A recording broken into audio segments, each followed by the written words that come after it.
আপনারা কেউ নেই, তাহলে আমরা দুজন এখানে যখন বসে আছি আমাদের এই চুক্তিটা কেন দেওয়া হচ্ছে যে অন্যরা আসুন তখন আমরা সবাইকে নিয়ে যাব? কেন চুক্তিটা খেললো না?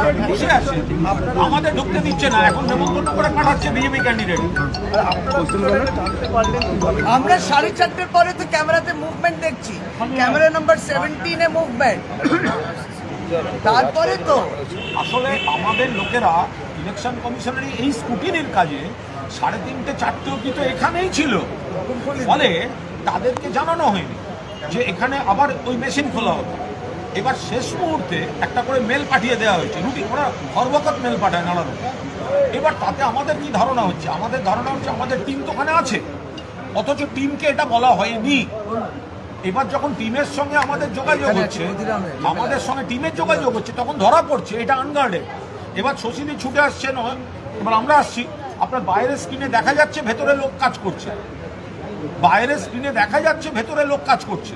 ওদিকে সিও বলছেন স্ট্রং রুম সিল্ড, ওখানে কাজ হচ্ছে না। আরে লাইভ স্ট্রিমিং তো ইলেকশন কমিশনের ক্যামেরায় হচ্ছে, আপনারা দেখুন ওখানে কাজ হচ্ছে। এবার ধরুন বলছে যে ওই পোস্টাল ব্যালটে কাজ হচ্ছে। আমাদের